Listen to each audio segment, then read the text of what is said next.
I'm going to start by introducing myself. I'm going to ask everybody else to introduce themselves. What we like to do is also describe ourselves for our community members who are hard of sight, for example. So I'm just going to model that and start. So hi, folks. Again, my name is Chisom. I am, what do I want to say about myself? I'm an economist and I'm also the executive director at Diversify, the organization behind this programming today. To describe myself, I'm wearing my hair straight down my shoulder. I'm wearing a black button up or button down shirt. Behind me, I am a black woman, brown skin. And behind me, you might see makings of like a large African fan made from African prints. And you might also see the makings to my left, yeah, of hand-woven African baskets hanging on my wall. So nice to have you here. Eva, you're next. Thanks, Chisom. My name is Eva. I'm the director of Diversify. I work with Chisom for the past 5 years. I'm originally from Croatia. Yeah, and I love this topic today because for the past 10 years, besides my usual job, I was involved in many somatic practices like conscious dance. I love movement, psychodrama, somatic experiencing, etc., and body-oriented psychotherapy. And for the past 3 years, I'm a trainee at the program for body-oriented psychotherapy. So this topic is quite close to my heart. Um, in addition to my work, of course. And to describe myself, I'm a white woman. I have light, shortish hair, more of a bob. I have glasses. I'm wearing a black top, like kind of like a turtleneck. And behind me is like a glass window of and glass door, kind of like brownish grayish color. Thank you. 10. Hello, everyone. My name is Tendai Angela Jamgaropanez. I am a yoga teacher trained in trauma-informed yoga, yoga nidra, restorative yoga, and vinyasa yoga. I am a wellness curator. I come into various companies, organizations, and I'm able to find different ways of well-being for people to feel comfortable in themselves. I am completely passionate about self-growth and personal development. I was the 15-year-old that was trying to go find books on self-development. I absolutely adore this topic today. I think that it's a pertinent topic, especially in this landscape, the geopolitical landscape of 2025. And I love to read. I have a very good community here in Norway, and I am Arinze's godmother, which is Chisom's son.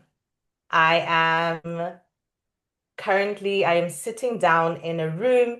I am a black woman with burnt honey skin, wearing red lipstick, and I've got braids that come down just below my collarbone. I'm wearing a silk button-down white shirt, and yeah, I'm wearing a necklace that was made in Zimbabwe. Envision African gray silver representing great Zimbabwean stone, which I always keep close to my heart. I believe that having these stones and jewelry are an accent. Behind me is a painting or a picture of a sketch of a woman, as well as dances depicted as a Norwegian dancer and a Zimbabwean dancer.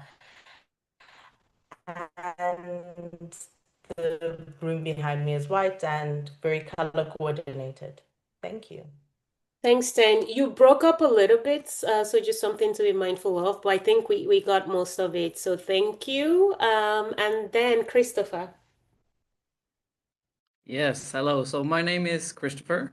I am soon to be 30 years old, and as of now, I work as a trainee in diversity and inclusion here at Sparebanken Nord-Norge. So I am in the northern part of Norway at the moment. I am from Oslo originally, and I do really, really like the topic of today. I think psychological safety, I think mental health, I think all of these topics are so incredibly important to have a good work life, because we do spend a lot of time at our work, and I think feeling safe is super important. So this topic is really, really something I want to get even more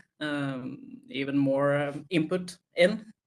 So to describe myself, I am a brown man with light brown skin. I have dark eyes. I have a black short beard. I have very short hair on the top of my head, and I'm wearing a dark red button-up shirt. In the background of this meeting room, you can see this landscape kind of carpeting painting here from Norway. It's white background with a little bit of a plant. All right. Thank you. Thanks for sharing. And we're going to jump right in. I think to start any conversation, I like to frame it. I was talking earlier today how sometimes we say, let's be professional. And then, you ask people, what does professional mean to you? And somebody has a completely different idea of what professionalism is. So in starting any conversation, I like to ask folk, what does psychological safety mean to you? And how is that different from psychological bravery? And I want you all to, I have a lot of questions. So Eva, Tan, and Christopher, I want you to do this as quickly as possible. Eva, I'm coming to you. What does psychological safety and bravery mean to you? Okay, quite quickly. Psychological safety to me is when I feel safe enough to truly connect, whether it's with myself, with my surroundings, with the people I'm with. And it's whether, if I'm contributing with my ideas, being creative, just talking with people, or, in a situation where there's more discomfort, like speaking out, or even when there's disagreement. Bravery to me is quite connected to that, because um, it is also a situation where I have to be more intentional in trying to connect, because I don't feel as safe as in the previous what I said, but engaging and deciding to feel to be present and to connect anyway. Thanks for sharing. 10, difference between psychological safety and bravery for you, quickly. To me, psychological safety is the ability to exist in a space, whether it's at work, in a community, or conversation, without having to fragment. It's the knowing that I won't be punished for asking a question, or challenging the norm, or showing an emotion, or naming a harm. In my work, it means that I get to speak, pause, disagree, or feel without fearing that it will be used against me later. But I also carry the lived experience of spaces where safety is not guaranteed. So, whereby being a Black woman, an immigrant, or somebody who speaks up makes you both visible and vulnerable. And so psychological bravery becomes the bridge for me, and it's the quiet courage to tell the truth in a room when it feels unsafe. It's the bravery of not shrinking and trusting my own voice, even when it shakes, like right now. And in the work that I do, whether facilitating dialogue or supporting systems of change or mentoring others, I've learned that safety and bravery are not opposites. They need each other. Safety creates the ground for bravery to flourish, and bravery, especially from those in power, is what helps build lasting safety for others. So I'm always kind of like questioning, whose safety are we protecting and who's paying the price for it? And what does it look like to lead with care and not control? Thanks, 10. Christopher. Yeah, so to me, psychological safety means that when you are in the workplace and you do your work, it actually gives you energy and it doesn't drain it. Because feeling unsafe, it's draining. It takes up a lot of your time, it takes up a lot of your productivity, and it hinders you from being your best self at work. So the safety to actually just be and do what you do best at your work. And the courage part of psychological bravery and bravery, it means that you are able to speak your mind, to bring a topic up that you are either passionate about or you do feel like is a concern. You can confront, you can correct or speak up without the fear of being labeled difficult or not as a team player. I think that is the main two pieces I would like to say. Thanks for sharing. And just to add my view, my perspective, just a little bit of it on this is just real, like in terms of real, just example. One of the ways I've been trying to capture what that means for me is in any space where I don't do this unconscious thing I do of thinking and anticipating and managing people's expectation, worried about the space I'm in. And those spaces are few and far in between for me. So it would be, for example, I feel safe at home with my kids, with my husband, you know, and depending if my husband and I are having an argument, then maybe I don't feel too safe in this space because I'm thinking about how do I engage this right now. So maybe it's just a space for me. Um, and one of the things I notice, and it's not often immediately apparent until I notice that, oh my gosh, I'm not thinking. I'm not worried about how I show up in this room. I'm not managing expectations. I don't care where I go. I feel safe. I'm not worried if someone will be mean to me or if I can run out, alone and feel a sense of safety. Um, so bravery for me is what I do when I think about those things and I show up anyway. It's the act of, ooh, I don't know if I should say this, but I'm going to say it anyway. I don't know if I should point this out, but I'm going to point it out anyway. So safety is ideal, psychological safety, but it's something I have rarely experienced outside the corners of my home. So what I have really good experience with is psychological bravery because I have to negotiate that every time. When I go to the store to buy food, do I have my receipt? Do I hold on to this? When I'm walking through, a restaurant, how are people going to talk to me?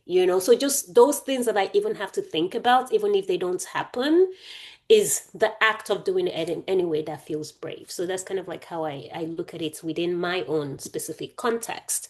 And then I want to go straight to questions. Christopher, I'm going to come to you. A lot of companies, a lot of workplaces, and a lot of systems and structures, we talk a lot about psychological safety and they talk about how it is a priority. Oftentimes, it is a priority just in the words that they say, right? We don't often see it in the actual action of things. Because what happens is when employees speak up, they often face subtle or overt consequences. So I guess my question for you in your learning journey, in your processes, what are some of the red flags that tells you an organization is performing psychological safety rather than practicing it? So here we're talking about actual behaviors versus performative behavior. And how can this be addressed concretely? Yes. So it's a little bit about exactly what you said in the question there, looking for kind of just symbolism of psychological safety.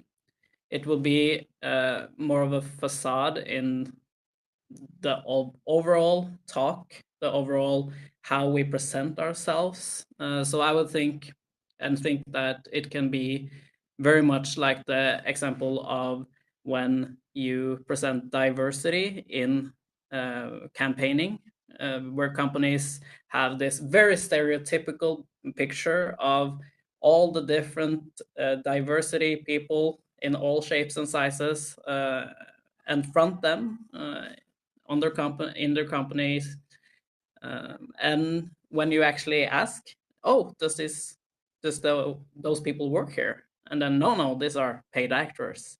So you don't actually do the work. You're just saying, oh, but we are prioritizing. Look at this plate. It's safe here, safe space.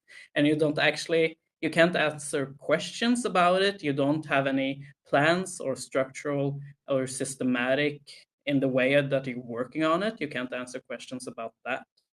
That's that I would say would be red flags to look out for. I would also say internally in the workplace, if you have a lot of turnover, if you have a lot of people on sick leave, if you have a lot of employees that are disengaging or being quiet or sort of just slowly just go through their work day without engaging in social activity, or you don't hear laughter or other things like that, if you have a very strict or a very silent kind of workplace, I think that would be some red flags to look out for.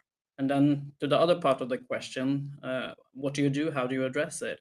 And I think a lot of it will be put on the leaders because they have the overall kind of responsibility to make sure that the place around you are safe and you actually can have conversations. And I think a leader that is open to listening to the employees when they talk about uncomfortable truths would be very, very good to start the conversation and start addressing it. And I think involvement of your employees, especially those who are disengaging, especially those who are feeling that the workplace is not safe for them, to actually bring them into the conversation. And then I think a big part of it would be honesty, saying that I don't hold all the answers. I don't know how to fix this. Be honest. And then say, but do you have any help? Can you help in this regard? Point me in the right direction and actually be able to take this to address what is in the root of the cultural workplace. So openness, training, and willingness to improve are some key factors, I would think. Thanks for sharing. I think there's a lot around humility, not knowing it all, asking for help, recognizing that we don't know what we don't know. You have to wear a shoe to know where it hurts, and not having that willingness, as you say. I think that's so important, because what I also see in a lot of workplaces is they talk about psychological safety and they feel like it's there, but then people still can't say what they think. People still fear repercussions. There's still a culture of fear. Um, and that is an opportunity. Oftentimes people find, say feedback or analysis like that as like, oh my gosh, what do you mean? Or what are you saying about us? But it's actually an invitation to engage, to lean into the difficult conversation. I think that's quite important, but also to hold space for the fact that not everyone, depending on their cultural disposition or their personal disposition, will speak up, even if they know that you are willing to have that conversation with them. So on culture, if I want to come to you, um what does psychological safety look like when you consider like history of trauma? And trauma can be, anything from, like, oftentimes we talk about, unconscious bias and microaggressions and how they can be quite harmful. And sometimes we're like, oh, but I just did a little thing. I just asked, where are you really from? And it's for us, our responsibility to recognize that it's not that one time. It's the history of people asking you, where are you really from? And that just happens to be a last straw, for example. So Eva, a question here around, when you think about trauma histories, given your work as well, and like, the traineeship you're on as well, cultural conditioning, systemic inequality, like what does psychological safety actually look like? And can we ever create shared safety when we come from such different starting points? Yeah. Ooh, there could be like I think the whole episode could actually be about all of this. But quickly, in this context, it's important to say that psychological safety is not something fixed, like a fixed state. It's quite dynamic and it's relational process. You also mentioned it, Chisholm. So psychological safety is not something that you either have or don't have, and that's it. It changes depending on the situation, depending on the people involved, and depending on the history we all bring with us into the space. And of course, the power dynamics in the room. So for some people, safety means that they're being able to speak up. And for others, it might mean that, not being forced to speak before they're ready. And that's why safety cannot be defined by one group of people or by one person, because nobody's the norm here. And what is important here is to recognize that people enter spaces with very different internal landscapes and different feelings of safety in the world in general. So we've been formed and shaped by our early development in childhood, by lived experiences and experiences throughout our childhood and later, whether in the family or outside the family, like in school, society in general. And of course, it's influenced by culture. So if someone has experienced harm in the past, safety for them might take longer to build or require more consistency. When it comes to culture, what feels safe or respectful in one culture can actually feel threatening or inappropriate in another culture. So when we look at the Norwegian society, they feel very comfortable if issues are addressed very directly or with sharing your feelings freely. So maybe if you do that, they will just shut down or withdraw or even find that you are rude. And of course, for some groups that have been marginalized, just entering certain spaces presents a risk. So we need to be aware of that, whether we're a leader or a team member, and that if you see someone not speaking, for instance, in a meeting or in some other work situation, it doesn't necessarily mean that they are disengaged or not interested. They might mean that it means that they need more time to feel safe. And we've all heard about these natural body responses when feeling unsafe: fight, flight, freeze, and fawn. And these embodied responses are actually the context in which safety has to be built. It has to be taken into account. So, you were asking if we can ever create shared safety. No, not in the sense of some uniform experience, but yes, if we see it as a shared commitment, as a shared responsibility to acknowledge that we are different, to learn and be aware that we all have different starting points when it comes to safety, and then slow down and be curious rather than make assumptions and judge people. They're disengaged, they're disinterested, they don't have enough confidence. And especially for companies, it's important when it comes to design processes that reduce harm rather than expect people to just constantly push through it. Whether by shutting down, some people shut down, some people disengage, and some people are actually forced into bravery. Mm. So shared safety doesn't mean everyone feels the same. It means everyone feels considered. And this is where trauma-informed approaches, cultural humility comes in, as well as leadership and leaders that are willing to learn and willing to be uncomfortable. Hmm. Thanks a lot for that, Eva. I think I'm thinking about just the importance of culturally attuned care and what that means. And I'm reminded of that thing like the body keeps the score.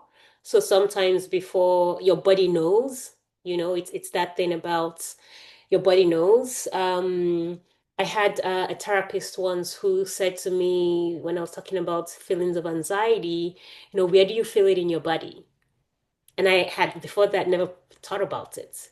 I'm like, what do you mean? Where do I feel it in my body? I have anxiety. And it's like, where? Where does it start? Is it your head? Is it your belly? Is it, you know?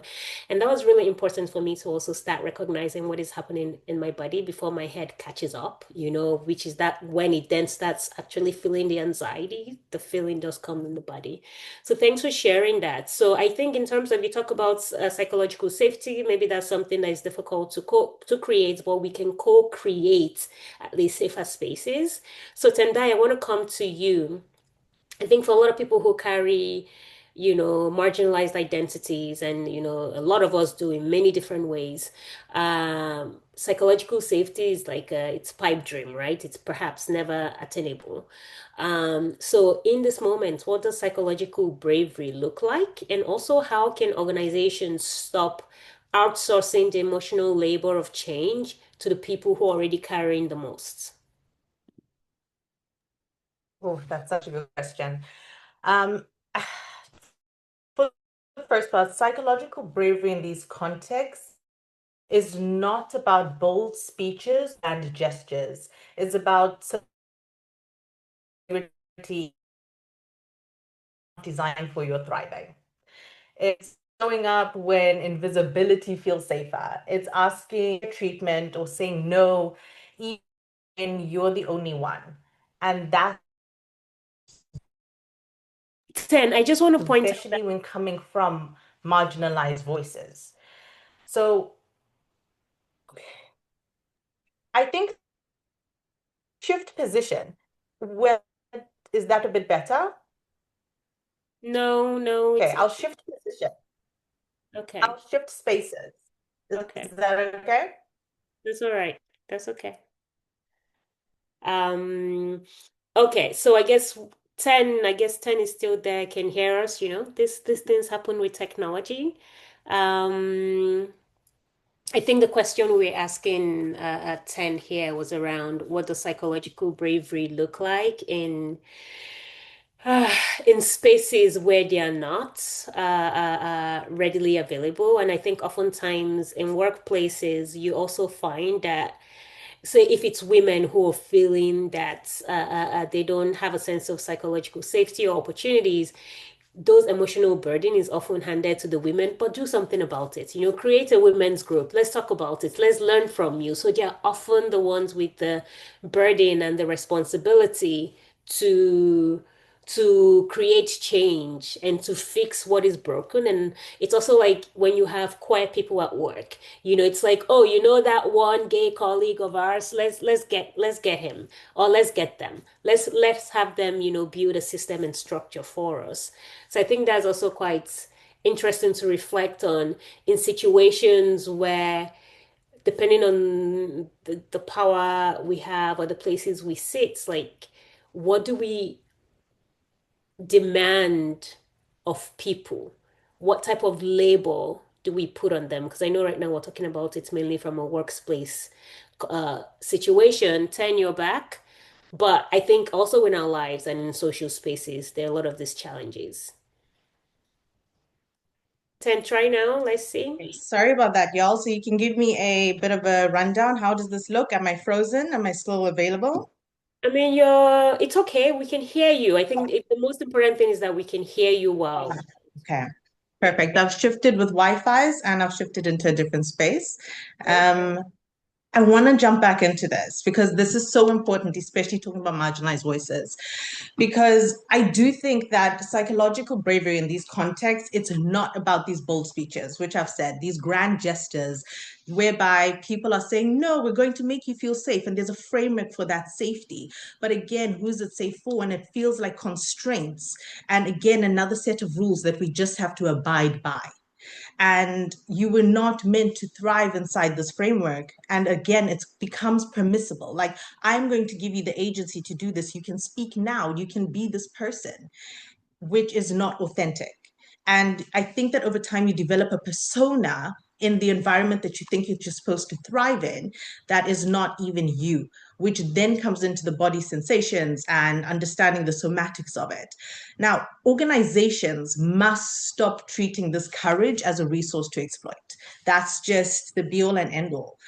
That means not relying on the same individuals to speak truth to power, to educate, or to carry the burden of change. It means building mechanisms of systemic accountability, external reviews, rotating responsibility for equity work, funding of affinity spaces, and most importantly, listening with action, not just empathy, because that listening with action, it hits differently. And we know when somebody is simply just agreeing and not wanting to do something afterwards.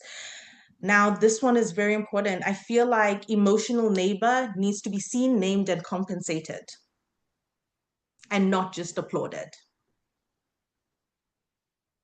Because so often marginalized voices get a cookie for speaking up and applause, and it's like, well done, thank you for telling me. And then afterwards you are left sitting there and you feel drained and you wonder, what was this for? And it is screaming into an echo chamber that just has a brick wall at the end, and you wonder, when is the system going to change? Yeah. Thanks a lot for sharing. Um, One of the things I am thinking about, and I had this happen recently twice, almost like in the same week, where I think those of you who are connected on LinkedIn, you every now and then, maybe these days more frequently since it's 2025, I have what I call my constructive rants on LinkedIn. And I got a message from somebody who said, "Hey, here's this thing. Can you post about it?" I'm like, okay, why can't you do it yourself? And when I ask them this question, they disappear. You don't hear anything from them. And I think even when we feel like we're supporting a cause and then we see something that we might actually be in a better position to speak up for, we have to ask, like, who are we putting this label on? That somebody speaks up quite often does not mean that that is an expectation we should continue to have of them, you know. And we also have to think, how are we allies? So for those of us, sure, we're talking about, Christopher talked about, it falls on the leaders, but also for you as a colleague, for you as a friend, you know, how are you showing up? You know, how are you speaking? How are you, you know, having skin in the game? Because it's easy to support things from the comfort of your computer and do a like or a thumbs up. But when it gets to the moment of showing up, you know, how do you also show up? Or what emotional labor are you expecting others carry because they do it so well, so to say? Christopher, I'm going to come back to you. You know, when we were talking earlier during our prep call, we talked about stress, burnouts, you know, and the physical toll of silence that tends to happen within workplaces that feel unsafe. In your experience, how do you think that burnout is misunderstood? And how can workplaces actually build emotional literacy to catch it earlier, especially for those who do not have language to engage with what it is that you're feeling? Hmm. I think this is a very good question. It's a very open question. So when I think about burnout, and yes, it's rarely discussed in the open. I think it's more of a whispering. We whisper about it. We talk a little bit about it in smaller groups. We don't necessarily bring it up and bring people into the conversation about it. And I also think that means that the kind of tendency to misunderstand it is because we don't know exactly what it looks like, because it looks so different to everyone. For some, it's this slowly invisible process of just over months, over years, until you can't function anymore. For some, you can function fine for a long time. And for others, it's this very typical, I just met the wall. Like you just there, can't do it anymore. So I think what we discussed a little bit here also the last time was recognizing these personal warning signs, this self-awareness, this self-understanding, like being able to look into yourself and think, okay, maybe my behavior has been a little bit off lately, and being able to kind of put a word on it. But like you said, Jinsam, how do you do that if you don't have the language? How do you do this if you don't have the tools to actually stay in this mindset? Because often you can be just silent, or you push it away, or you think, but it will go over. But it doesn't necessarily, just manifests in different ways in your body. So I think knowledge and sharing of stories, all different stories about tiredness, about needing to recharge.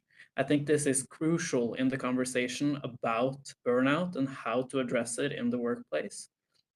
So again, communication, openness, be open and be able to kind of take this vulnerability and said, but I actually feel this way and I've been feeling this way for a long time. And I think very much in men, this is very important, because not to be stereotypical, but we do have a tendency not to be able to feel what we are feeling, or it turns into frustration or anger.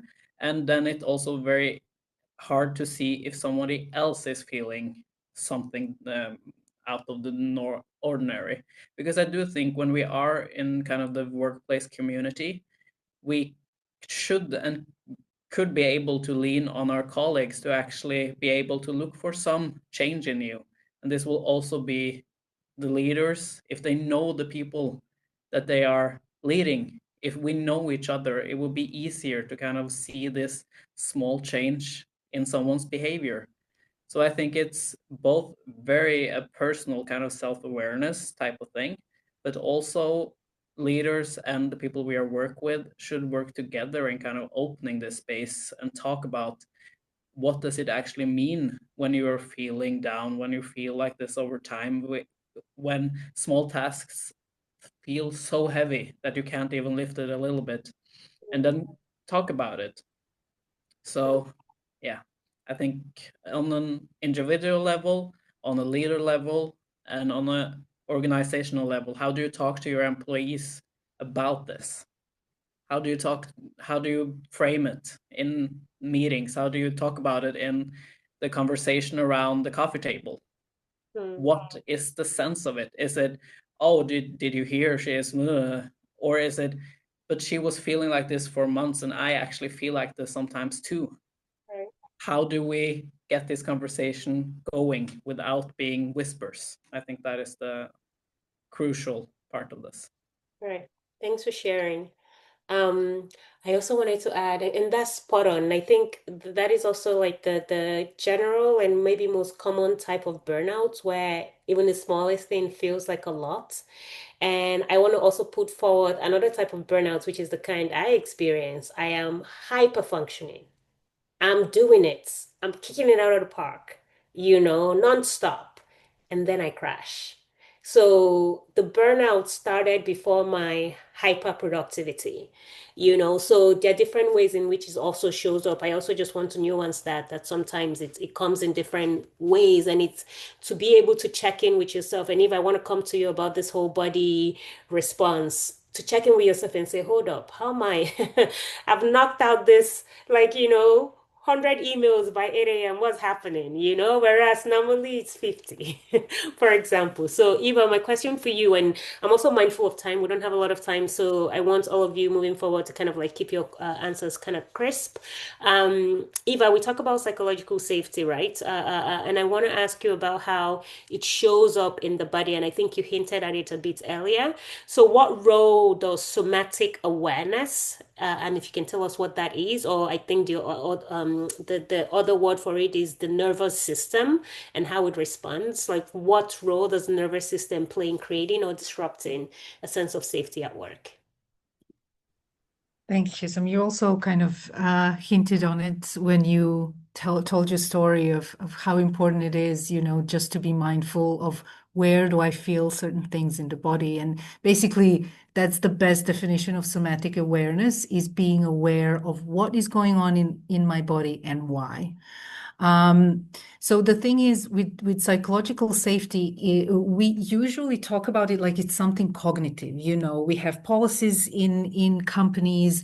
We have disagreement. Okay, you can speak openly. You will not get punished for your mistakes. All of these things. But the thing is, psychological safety, if it's there or if it's missing, we feel it in our bodies first.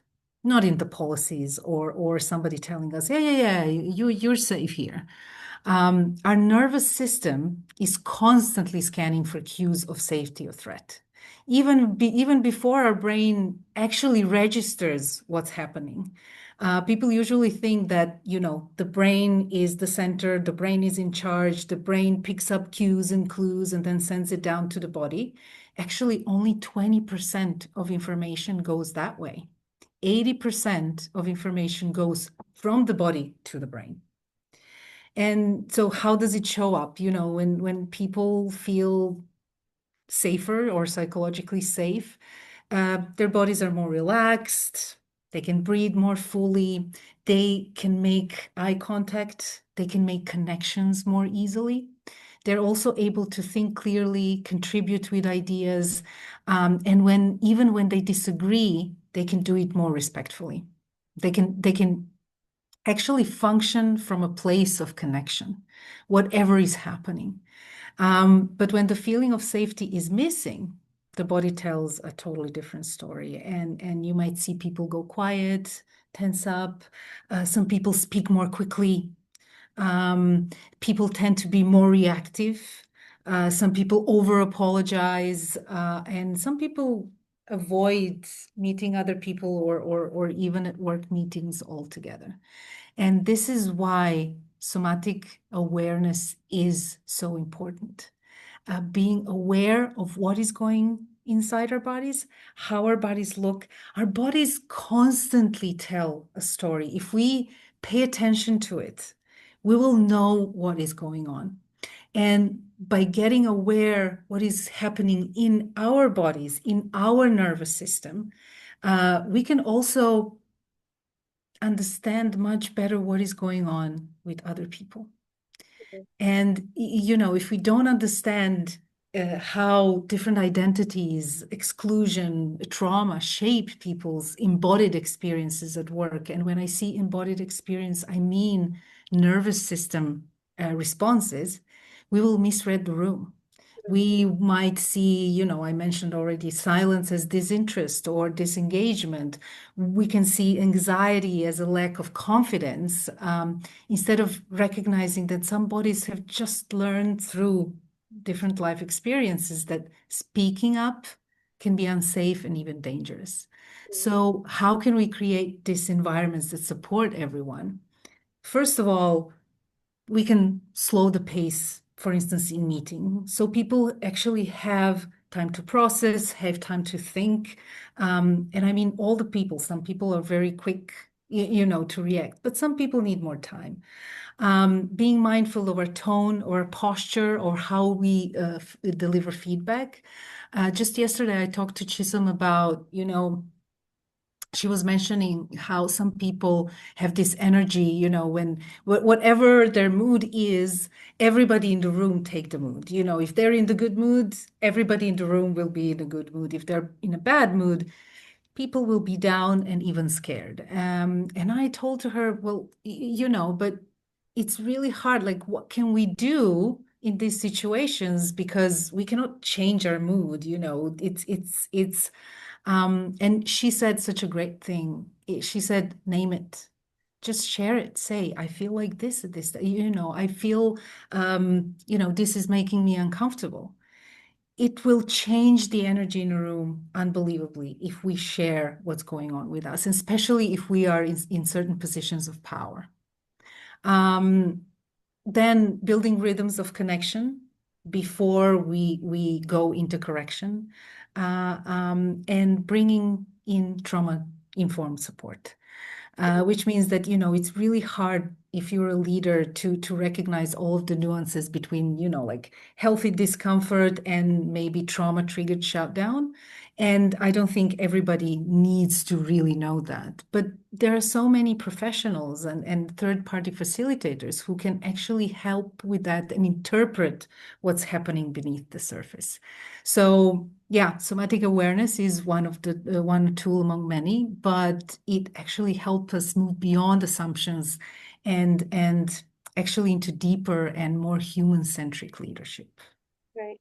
Thanks a lot for sharing that. when you were talking about it, I was reflecting on kind of how I described whatchamacallit, psychological safety and bravery. And sometimes the only time I recognize that my body is tense is when I'm in a space when my body is not. You know, I had that experience recently when I was in Morocco. So this is a country where I'm not from.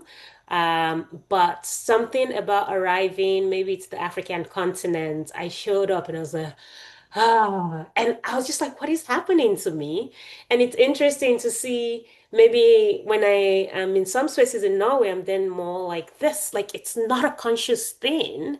It's just a thing that happens and being aware and like, why does this happen? So that was something that came up for me when you were saying that. And okay, you talked about, you know, body response, and I know Tendai has a lot to do with also like she works a lot with the body. I want to mix that in quickly with truth telling. I think the work of any type of bridging starts with our ability to tell the truth. However, oftentimes people are uncomfortable with the truth, right? So my question for you, Tan, is what does it actually look like when leaders create space for truth telling?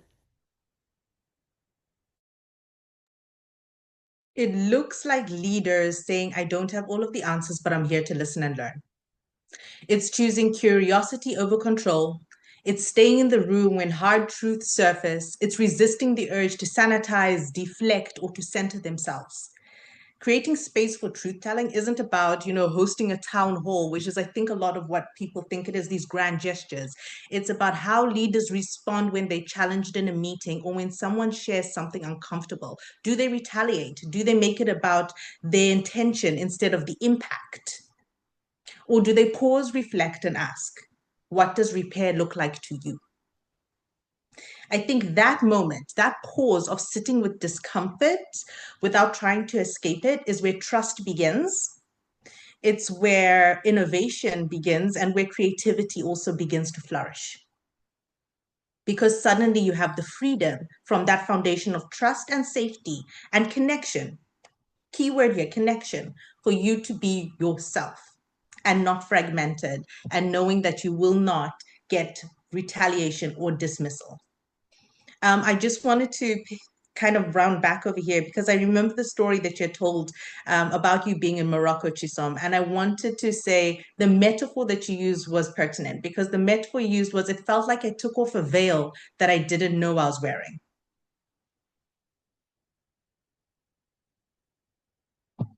Spot on. Absolutely. Thank you for that. Christopher, I want to talk quickly about mental health. I know that's something that is important to you.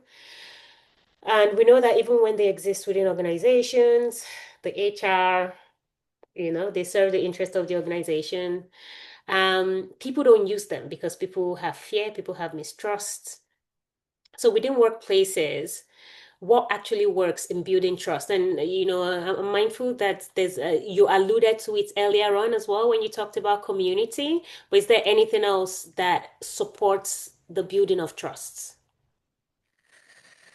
Yeah, I have kind of touched on it, and we have touched on it during this conversation. It's kind of, I think it's all works down to kind of the culture and how you talk about things. Again, openness, addressing mental health instead of stigmatizing it, saying that everyone has a mental health and it's okay to feel it and it's okay to talk about it when we have or meet difficulties with it, because we are essentially everyone going to experience it either ourselves or with someone close to us. And I think, again, having the language to be able to talk about it, having safe spaces to talk about it, maybe that doesn't look like the typical services that we have now. Maybe it looks like just taking everyone out of the office and in a different environment to kind of ease the talk a little bit. Maybe it's to move it to an external type of service so that you feel more anonymous and you are able to be more open because you won't meet the people that you talk to in the cantina. I think it can be many, many different things, but I think the root of it all would be to recognizing what is the culture and then communicating from there and be open to change the things that are not working, and being able to say again this honesty and willingness to change and say that this is not working, and it is not possible uh, to let your mental health be at home when you are at work, because they will coexist, and to kind of change that mindset that your mental health is something different than your body. I think that is crucial. Mm. There's also work maybe to also demystify mental health and to destigmatize mental health. Like mental health is always in flux. Like it's dynamic, it shifts. It's not always on steady ground, and sometimes it's steadier than other times. And I think holding space for that, versatility is quite important. Um, I'm thinking here around, just a quick thing I commented on, because I think it's a really good question around what do we mean by truth telling? Because I think oftentimes we say all these jargons and we're just like, okay, everyone is on the same, understanding the same. I guess, and I think that's also how Tendai understood it, is telling the truth means I am able to share my lived experience, whether or not it's something that Eva understands or Christopher understands is irrelevant. That I'm able to say, this is my reality, this is how I experience this, and that I'm not gaslit, I'm not tone police, and there's space held for that discussion to happen. So it's like, I need to tell my truth. It can be different from yours, but mine also is as valid as yours. So that's kind of like what we mean when we talk about truth telling. I want to ask a question around Eva. We're talking about truths now, and we're also talking about organizations ideally should build psychological safety, but at the same time, individuals must also, in some capacity, invest in bravery and own their own growth. How can we balance the two? Yeah, it's very important that, I really believe in this shared responsibility when it comes to psychological safety. And I have to say, I am talking from my perspective, from a perspective of a white woman in the global north, and I do share certain privileges. So, but my perspective is the only perspective that I can speak to. So yes, I do believe that organizations have a responsibility to create the conditions for psychological safety. And on the other hand, it's very important that we, as individual, as people, and not only in the workplace, I think generally in life, we need to take responsibility for our own growth. Of course, in practice, when it comes to companies and workplaces, the weight usually and very often, let's say very often, falls more heavily on individuals, and especially those from marginalized groups, as Chisholm and Tendai and Christopher talked about this, who are expected to constantly adapt, to speak up, to stay resilient, even when the systems around them are not changing. Also, it's important to know that personal growth does not happen in vacuum. It's not going to happen because someone tries harder and works harder. People grow when environment also allows for it, when they feel supported, when they feel respected and seen. So it's not a choice between, safety or accountability. We need both at the same time. So when it comes to organizations,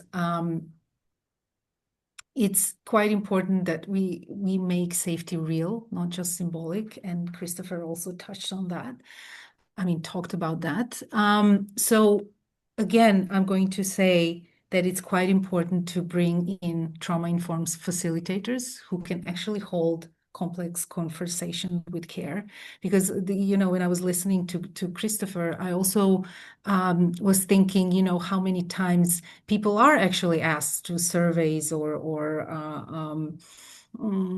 feedback loops or however about the feedback, but nothing is done. It's basically, they they they say, they say the truth. They're even asked, but the company doesn't do anything. And sometimes, yeah, it's really hard. But there are, at this day and age, there are people who actually can do something about that. So the company doesn't have to, the leaders doesn't have to do something that they might not want to do, because it's very important to do it with care. Then training leaders to listen, to actually actively listen, and to respond in ways that build trust. Creating feedback processes that don't punish vulnerability or difference, and repairing harm when it happens, not just updating policies and saying we'll do better next time. And then for the individuals, it means engaging with our own patterns, noticing when we shut down, when we stay quiet, when we go into defense, and then asking what's underneath. Reflecting on how our identities and our experience shape our reactions, and staying open and curious, especially when things feel uncomfortable. And what is quite important for me here to notice is recognizing that being safe doesn't always mean feeling comfortable. Sometimes growth is uncomfortable. And, yeah, I don't mean being so uncomfortable, that you you re-traumatize yourself, but uncomfortable that is different from feeling unsafe. So the real work is kind of finding the balance, commitment from both systems and individuals. Thanks a lot for that. There was somebody who said something about discomfort. It's like some people are born uncomfortable. They stay uncomfortable their entire life. So it's okay. If you have an hour of discomfort, hey, it could be worse. There could be worse things. It could be 80 years of your life. 1 hour, come on, you can handle it. And I think something else to keep in mind is that oftentimes when trust is broken, creating safety doesn't happen overnight. It takes time. And I think we have the tendency to, oh, let's have this great workshop for 3 hours and we're great. No, it takes time. It's a process, and especially when emotions are involved, when things are happening in our bodies that we're not even sure. The only thing that guarantees that, safety is created is action and time. Those are the two things, that you're actioning it, that you're showing up consistently, that things are not being fixed immediately, right? So wanted to just note that. Also mindful of our time, because I want to see if we can get in some questions. Maybe a closing question, in terms of like for all of you, and then I want to look at the questions we have from the audience. So what is one practice or mindset shift or piece of advice you would offer to someone, whether a leader, a team member, a sibling, who wants to foster more psychological safety and bravery in their workplace? 10, start with you. I would say start by getting comfortable with discomfort. I think that's the starting point. If you're a leader, your job isn't to control the narrative. It's about to hold space for the complexity, for the nuances, for the gray area, for the faces, facets of a jewel. Create environments where people can say hard things without fear. And for everyone, be willing to examine how your silence or comfort may be complicit. Bravery isn't just speaking out, it's also listening deeply, especially when the truth challenges your sense of self. Thanks, Dan. I really love that. And I think there's something about, the most learning usually happens when we're uncomfortable with anything. Doesn't always have to be like painful or emotional. Try to do quantum physics. It's just like, oh my gosh, that's uncomfortable. I don't know if I can do that. But if you learn, if you build the muscle, hey, you might actually get there. Okay, Christopher. Yeah, so what resonates with me is actually the word of Jennifer Brown, who says that we need to adapt the mindset of failing forward. And I think that is kind of like, it can really just be a good word to take with us, because as you say, Jinsum, it takes time, and it's not going to be fun. It's going to be uncomfortable. Sometimes you're going to need to have conversation that is uncomfortable, and especially for Norwegians, we avoid that like the plague. So being able to kind of say to yourself and also to the people around you, like, we are going to fail, but we're going to learn from that and we're going to keep on going. I think that is, and learning is ongoing. We're never fully learned. So continuously to bring up these topics, continuously to work with them and rely on strength and support, and then just be honest with the people around us, and hopefully they will be honest with us as well. But yes, be comfortable with failing. Mm-hmm. Go forward. Love that. Eva. Mm, yeah. It's being aware and understand that psychological safety doesn't mean that everyone agrees all the time and that no one ever feels uncomfortable. Um, and have that awareness that feeling of safety or being safer is not something fixed. Here it is, I got to it, and that's it. Um, having that understanding that in life, in workplaces, we always go from a place of feeling safer to and feeling connected to a little bit of a shutdown to a little bit of like getting activated in our systemic sympathetic nervous system. It's kind of like an inside dance, and we can feel comfortable, we can feel discomfort without necessarily feeling unsafe. And if we are aware of that, we can actually stay engaged and present through some difficult feelings rather than just shutting down and avoiding certain conversations. And um, if you look at, for instance, I guess you heard about polyvagal theory. It says that the point is not to feel safe and connected all the time, but to be able and to be flexible to go from different states, Mm. in a flow. Mm. Thanks a lot for sharing really good stuff, all of you. I'm looking at some questions. We have 7 minutes, so let's see how quickly we can do this. There's a question here around burnout. I guess it's around, I guess, in terms of surfacing burnout and other challenges.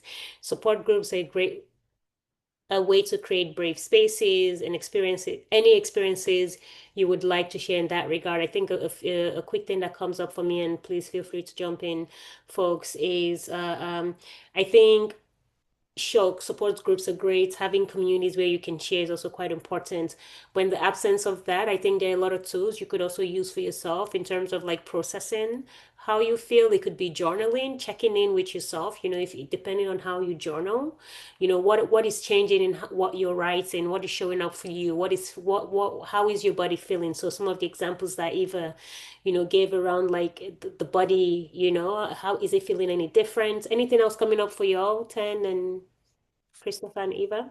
All the processes in cultivating self-awareness. So it is body scans, journaling, it is your breath work, understanding your processes of your mind. What is your trauma response? Is it freeze, flight, fawn, or flight? Oh, I don't know if I said that one, but the 4 Fs. So understanding which it was one that you ping into, and then going through a day where you actually ping those various reactions that you have, because the answers will always be in your reactions, and being honest with yourself in a journal entry. I find that using a 24 or 48-hour process to be able to be the observer inside from your own bodily perspective is where you can cultivate a lot of your self-knowledge, and then talking to community or a friend about it, or somebody that is learned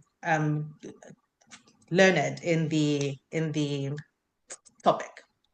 Hmm. Thanks for sharing. Um, Eva, you wanted I to. would just add, ask for help. You don't have to do it alone. There are so many, Tendai said friends, but there are also professionals like therapists that can really offer support and help in that sense, And if it's available to you, I'm also mindful just that if it's available. Yeah. the professionals and therapists are also expensive sometimes. So just being mindful of that. Something I learned actually last week in Riga, somebody shared, do you know what people use ChatGPT most for? And somebody said food or something, recipes. No. as a therapist. Mhm. GPT can also, and this is where it depends. I mean, there's a lot of work that needs to be done with technology and AI, but there's also a lot of information you can get by even asking questions, for example, to this technology tool that is readily available to all of us. One more idea, just to tell people. For instance, you know, I in Norway, therapists are very expensive. I use therapists in Croatia, where I'm from. So this is also something that you can use, and it's also nice to have it in your own language. Mm.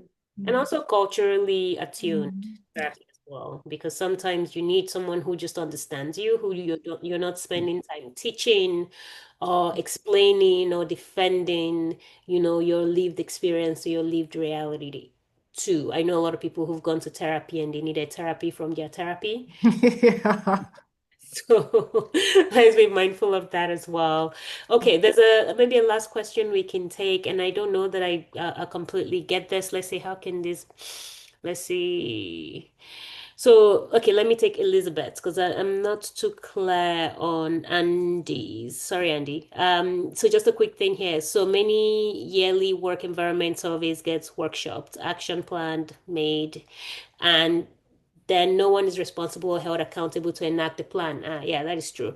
How can this be worked with so that those who share they feel unsafe, unsupported in survey actually feel unsupported? Actually feel, sorry, I'm reading terribly today.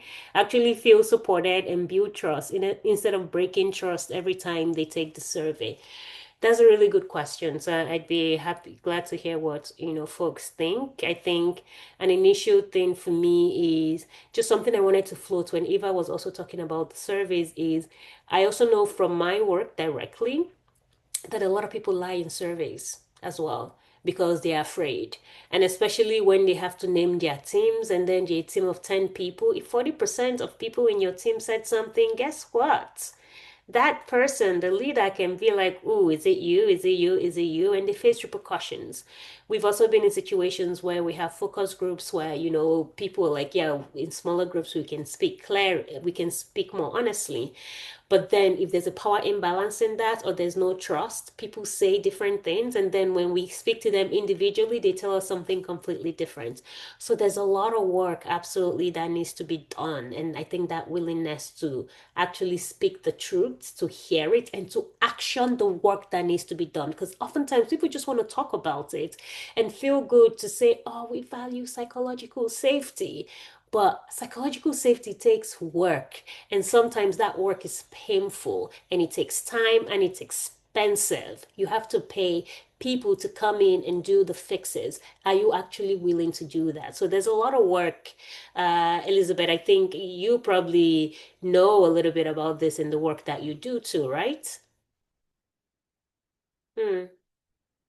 I mean, feel free to unmute yourself and share quickly, Elizabeth. Yeah, I actually have a meeting in 1 minute, but yeah, I mean, it's a problem. And I've like across industries, teaching, academia, other industries in town, I'm talking with both leaders and lower level employees and like, yeah, we do this survey, we workshop it.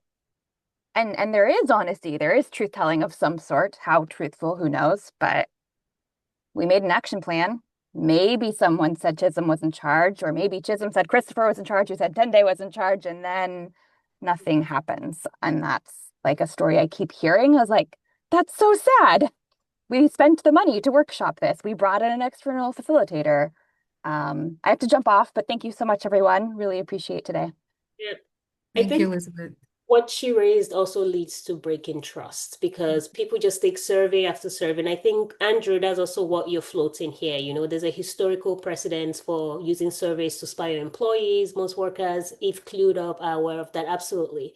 And sometimes even when people feel safe to share honestly, and then there's that start and stop. So you start, you share it, and then nothing happens.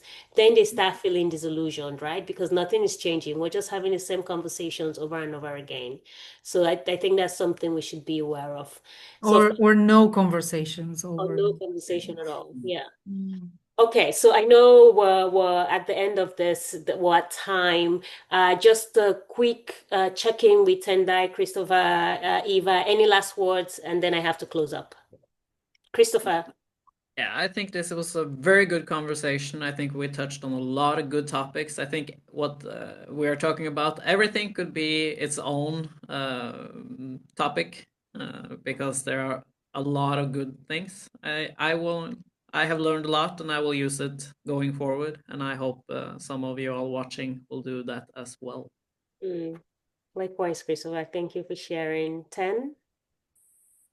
Last words, thank you so much for having me. Thank you so much for being a part of this. It was an honor to be here, but also let us all really analyze our relationship with truth telling, what it means for us, and that your perception and your perspective of things is a valid place of your truth.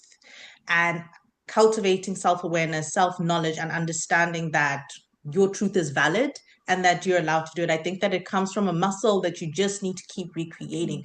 You know, these neural pathways that we have, it's about really altering those so that it works for you, because it's not just about you in the workplace. It's not just about you in society going over to your local bakery. This is your life. This is how you show up in your relationships. This is how you are going to be in your old age dealing in longevity. Be brave and be the person that you value yourself to be in the highest form.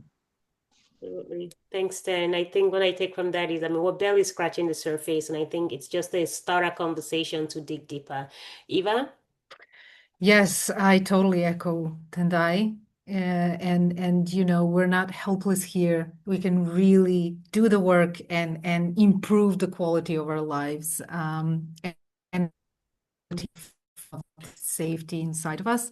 And of course, you know, I also agree with Christopher. Each of the questions could be its own topic. So, you know, if you want to continue the conversation, feel free to contact us. I would really like to hear from you. All right. Thank you all for being here. For the people who've joined, who jumped off, those of you still here, we really appreciate your time.